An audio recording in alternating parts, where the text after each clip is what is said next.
One. Hey, Speak Easy podcast listeners. So listen, can we be real? Can we have a real conversation? If you don't know who I am, thank you for joining. I'm Altavice Pelzy, your voice manager. I unmute the voice of women who are ready to speak up about what has kept her silent for way too long. But this Power of Why series has gone above and beyond what we even thought it was going to be. Like, I just imagined some amazing conversations with the co-authors of the book Power of Why too. But when I tell you, we have hit on some amazing topics, and today is going to be even better. Why? Because today we're going to talk about that relationship with you and how that really does affect our why. With that being said, I'm excited to have my guest on today. Hello, Renee. How are you? Hello, I'm so excited to be here. I love that you say that you unmute the voice of women because I think it is such an essential part of life. It is so needed that we own our own story. And a big part of that is the why, owning your own why you do the things you do, and understanding what it is that motivates you, that gets you out of bed in the morning, and then being bold and taking a hold of that and embracing and running with it. I love that. That's great. Oh my goodness. So I'm excited about this episode because for me personally, it like I could not really strengthen my why until I strengthened what I loved about myself and was realistic about what I did not necessarily like about myself. And that was a true conversation with self, but it was hard. So before we get into today's topic, Renee, let the studio audience know a little bit about yourself and then we'll dive in. Sure. My name is Renee Lowry. I am the co-author of The Power of Why and The Power of Why 2. I have my own book, Dear Self, Grow Up Already, where I help to give you step-by-step instructions to maturing your inner you, your own voice. I am the founder and inventor of the Blueprint Method, which is a method that helps you to build your life using your emotions. That's the acronym of BLUE there, building life using emotions. And I like to look at emotions in general as their tools so that you use these tools. They need acknowledged in your life. They're there for a reason. So instead of denying them and pushing them aside, I suggest that you use them by acknowledging that they're there. Okay, I'm sad. Why am I sad? Really digging deep and understanding that, and then using that information to build a plan for your future to avoid or embrace that or come to terms with it or whatever it needs to happen. But our emotions just need acknowledged most of the time. And that's where my heart lies, is in emotions. So that's why I'm here today. That is so powerful because when we think about emotions, a lot of times our emotions are discredited. Yes. We're told, oh, you shouldn't feel that way. You shouldn't cry. You should be over it already. We're told that, oh, well, whatever you feel is whatever you just feel. And in all actuality, when we come to grips with that relationship with ourselves, it's like, no, my emotions are valid. And even if you don't validate them, they're still valid. That's absolutely true. That's 90% of what I talk about, what I do is just acknowledging those emotions are there. That's the first step, always, is acknowledging that they're there, and they're there for a reason. They may not even be a true reason. You may find out that it's completely false what you're thinking, why that emotion's there, but you get to uncover that. You get to discover that for yourself, and then tell your emotions, hey, it's okay, I got this. Sometimes fear works like that. It lies to us a little bit because it's trying to protect us first and foremost. Fear is just there to say, whoa, are you sure about this? But then we have to say, yeah, I'm sure. It's okay. I know that's a possibility. It could happen, but I got this. I'm on board. I'm good. It's going to be great. It's going to be wonderful. So your emotions can kind of be reasoned with. And that's the whole thing with knowing yourself. This is what we're talking about today, this relationship with yourself. Your emotions really help you discover who you are, what makes you tick. people always say, don't learn how to control your emotions. Not don't. They say learn how to control your emotions. And I say, no, that's absolutely backwards. You have to learn how to let your emotions control you. And I thoroughly believe that. If you listen to and are in tune with the lessons that your emotions are trying to tell you, every single time they are going to steer you in the right direction.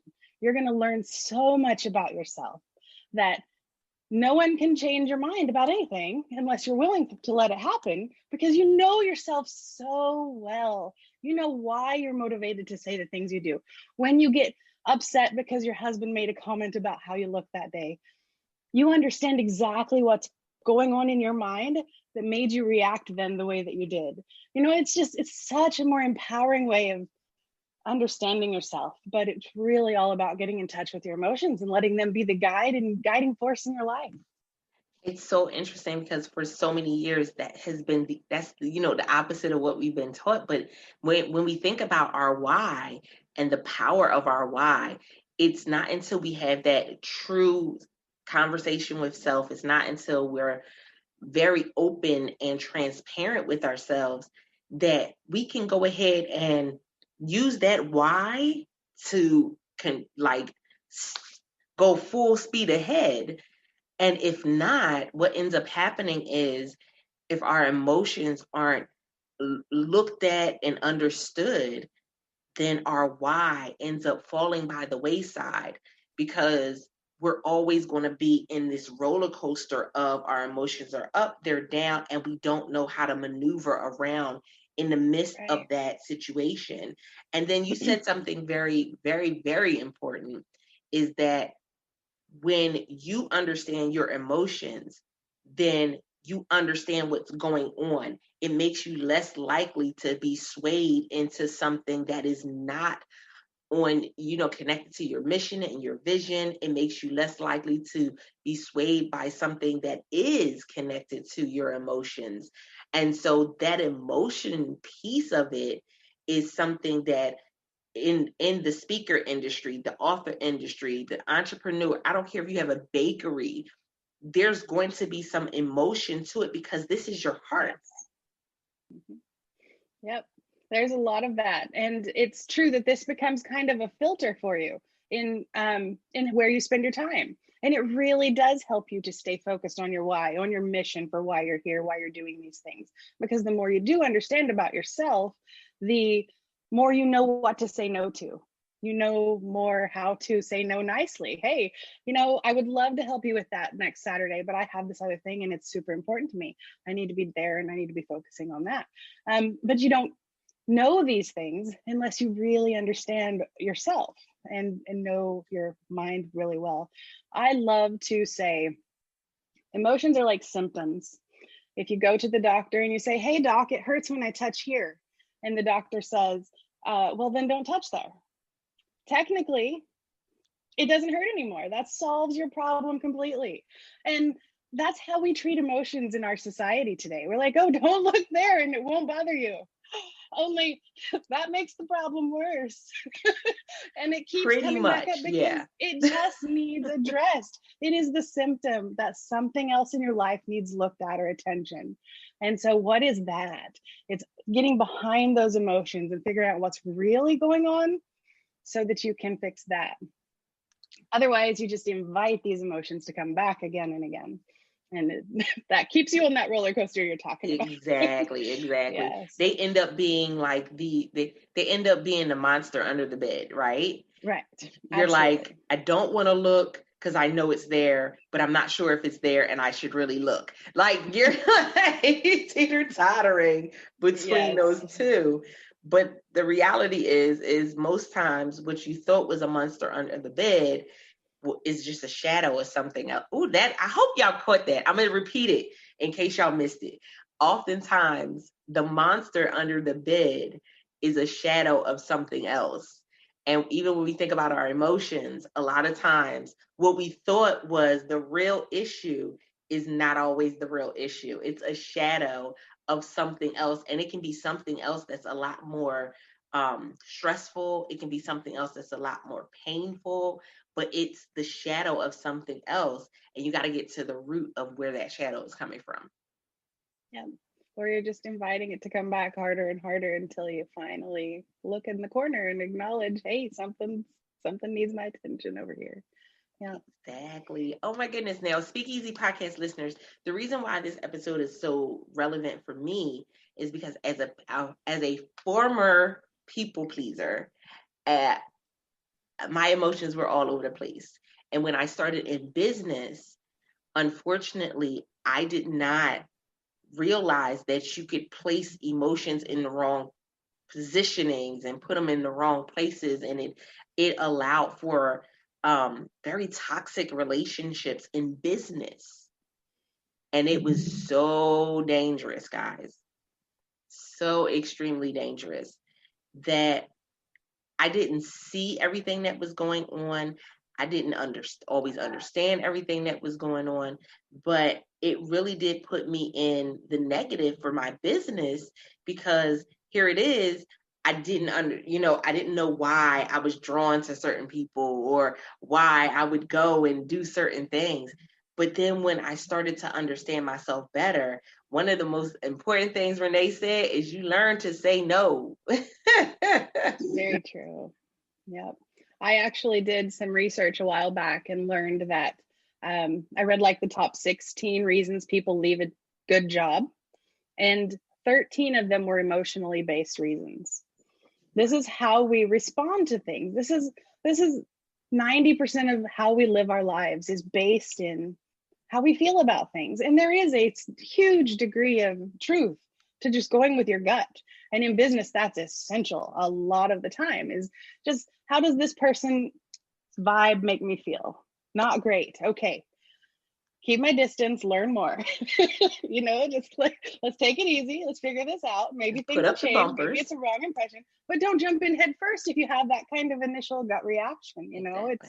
It's super essential to pay attention to your emotions. If you have employees in business, this is another key thing to understand, is that you have to not only manage your emotions in the workplace, but there's a degree of a manager's job that manages the employees' emotions and makes sure that they are getting what they need from this job, so they don't leave this good job for an emotional reason, like a toxic work environment or conflict with a manager. There's all kinds of emotionally based reasons that people leave jobs, and it blew my mind that there were so many of them that were based in emotions like that. Oh wow. And it happens more and more. And I think as people are starting to move back into doing that self-evaluation, they're starting to learn stuff about themselves. And they're like, you're either going to do one of a couple of things. You're either going to run away from it when you learn what's really going on, or you're going to run towards it, so that way you can kind of heal it and work with it. It allows you to understand your strengths. And these things are so very valuable, because when it comes to your why, if you don't know your strengths, Yes, your strengths and your weaknesses, if you don't know them, your weaknesses will literally strangle the life out of your dreams. It will strangle the life out of it. And even if you have a strong why, not understanding where I can potentially stumble, it definitely puts you in a very bad position as somebody in business. And so with that being said too, Renee, how has your why really impacted your business? Before I answer that, I just want to comment on what you just said too a little bit. It is crucial that you understand your weaknesses, but I also want to point out that you should absolutely acknowledge and appreciate your weaknesses. So, yes, because I know I'm not strong in this area, what choices do I need to have in place? What support systems do I need to have in place so that I can still function at the peak of my game, despite these weaknesses. Don't let, oh, I'm weak in that area. I'm scared. I'm terrified. I have to do something. Don't let it overwhelm you. Don't let those weaknesses bog you down and be something you're afraid of. Instead, embrace them. Say, hey, I'm terrible at this. And it's wonderful. Somebody else needs to come in here and help me with this part, because so much of the time we criminalize our weaknesses, and it's like, it's half of you still. As soon as you start victimizing half of you, it's a recipe for disaster. So I highly, highly suggest you start loving your weaknesses. Just own them. Yes, I am terrible at that. I personally am a horrible cook. I don't like it. I'm terrible. And my family loves to tease me because I'm such a horrible cook. But it's who I am. And wanting it to be different isn't going to change the fact that I am a terrible cook and I don't appreciate doing it. So I own that about myself. It's one of those things. It's just, that's who I am. Okay, I'm embracing it. We'll just have to hire a cook or something. I don't know. Sounds like Teach my daughters, something like that. But yes, absolutely own that half of you, because it is an important and valuable half. Plus, it gives you an opportunity to let other people shine. Because that's what partnerships and life is all about. Somebody else is gifted in those areas where you're pathetic. So let them step up and take the spotlight, and you be appreciative, because you can be. And it makes them feel good too. So just wanted to throw that in because I agree, you definitely need to be aware of those weaknesses, but also very much valuable part of you. Now back to the question at hand. How has my why affected my business? And I want to say it has dominated. I mean, like, my why is why I'm in business, why I do this. It's my mission. They say your mission is your message. That's totally the case in my book. I have helped, I had a bra fitting business before this one. And I learned a lot in the years that I was the owner of that business, because women are so hung up on their looks, the way they feel about themselves. And much of what I learned was that the emotions involved in bra fitting a woman are off the charts. There were tears in my dressing rooms every day for one reason or another. It was just, and it wasn't only the tears, it was the joy. It was so emotionally invested. They say that is one of the garments that is very brand specific. After you find one you like, you don't buy anything else. As a consumer, that's one. Those and jeans, I think, are the top two of those. So you get it. You're brand loyal to that when you find that particular garment that you like, because it does make such a difference in our appearance. But when I started really realizing that I could help heal the woman who is putting on the garments through these emotions, through this journey of accepting who they are, accepting their bra size, accepting how they look in their clothes, it was fascinating to me. I have gone on to help clients who are the sole caregiver of their elderly father with dementia, parents who struggle with their teenage son, who's going through very, very hard personal time. We have just actually finished with them, and they're on a completely different level now. Their relationship is solid gold. It's wonderful, but it's my heart right out there. And I do get wrapped up. I do serve way too much. I need to draw some lines for myself. This is my struggle. But it's a rewarding business. And it is one where I can proudly say, my message is why I'm here. So much misinformation about emotions is out there in the world that I feel like I'm the PR rep who needs to be there for emotions and say, hey, they're good. Love them. All of them are there for a very valuable reason. You just have to know how to use them for the tools that they are. Oh my goodness. Oh man, you hit on so many different things. I have to say that definitely owning you, 100% you, is important, especially as you move forward in whatever business you are going into, because people, when they purchase from you, people, when they sign up for your program, they are signing up for you. Yes, you may have the amazing graphics and you may have the most amazing information, but when we get down to the foundation of it, a lot of the stuff is Googleable. It's the hard work that stands out the most. And when you're willing to do the hard work, oh my goodness, it makes that much more difference in the lives of your clients and customers. And so it's the fact that, somebody like a special company, they make stuff specifically for a certain demographic because they understand that demographic. They're connected, they're connected to that demographic. That demographic is going to feel it every time they go live, or every time they put out a product, every time they talk on a stage or do an interview or anything. They're going to hear it. So I know that there were women, or there will be women listening to this episode going, wow, yeah, I need to get fitted. But I've been scared to get fitted because of ... Yeah. Like, I don't know why, like my girls, they were like, I was like, we're going to Victoria's Secrets and you'll get fitted. And they were like, yeah, that's just weird. There's lots of hangups. We have so many hangups around our appearance. They were like, that's just amazing. Weird. Somebody's going to be all underneath you. And that's weird, Mom. And I was just like, well, it's not weird. It's weird for y'all. But if you were to talk to some of our grandparents and things like that, that's what they did anyway, because they had seamstress. They had people that were sewing things for them. We don't have that now as in the same realm. So yeah, it was a little odd for, that first time. But there are other reasons why women have that hang up of not wanting to get fitted. And some of them go back to, I've gained weight, I've lost weight. And it goes back to, uncovering those things and getting down to the root of it.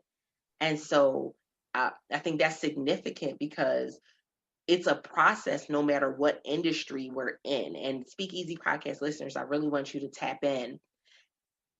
It's a process no matter what industry you are in. If you are washing dogs, if you are baking cookies, there is that emotional piece to it that will touch your clients and customers in a way that makes them so much better. It makes them feel good. That makes them want to talk about what they've been through. That is significant. And so I want to applaud you, Renee, because again, that is an industry that it is, you come in contact with some amazing stories from women who they may not have ever told their story before, and they may never tell their story again. It's very true. It's very true. Yep. And I'll let you in on a little secret. A lot of the reason that we do need bra fitters so badly is because when you buy bra off the rack, they didn't have the off the rack, 50 years ago. They were all seamstresses. You would go get it tailored to your body and our back size. And it's so specific to your body that it's really hard to buy those off the rack. So that's part of the problem that we face with why nobody's wearing the right size, because we don't act that way anymore. So yes, that's how that works for sure. But it is totally an emotional job. There by the time we sort of wrapped up that business, I was emotionally spent in a lot of ways. We decided to kind of go a different direction because of the product isn't available that we really needed in the United States here where I'm at. We were importing a lot of our products from Poland and other places, and we loved those products, but it just became a lot to manage. So there wasn't any reason we shut it down. I still have clients that I help in that world because they're, like I said, brand loyal. But it was, I do remember feeling just emotionally glad to let that business go, because you're right, there was a lot of stories shared, and there was a lot of hours that me and my fitters spent talking to women And we would either have women that walked out the door going, yes, or we'd have those ones that were going out in tears because they couldn't come to terms with the fact that, oh my gosh, I'm a K cup. That didn't even know those existed. And how can it be more than a D or a C? What is that even? And they were so scared and terrified of the letter. Yeah. It's just a letter. You're still the same size. That hasn't changed. Right? Exactly. It's the same thing when we think about our clothes. It's like, okay, you already knew that you were doing a bigger size, but you just may not have known the actual number. That's understandable, especially if you go back and forth depending on, what type of clothes you're getting. And oh my goodness, I think one of the things that really threw me was the first time I went to shop at H&M and everything's a number. And I said, why is my shirt a number? What is my shirt size shouldn't be a number. What is this going on? But it kind of rattles you a little bit depending on how you feel about yourself at that moment. Right. It does. And you touched on something wonderful here. I want to point out too. This is the thing with emotions. They compile on top of each other. So what happened when you see the number is it's a number, but your mind does, oh, I can't be something I don't think I am. And what does that mean about me?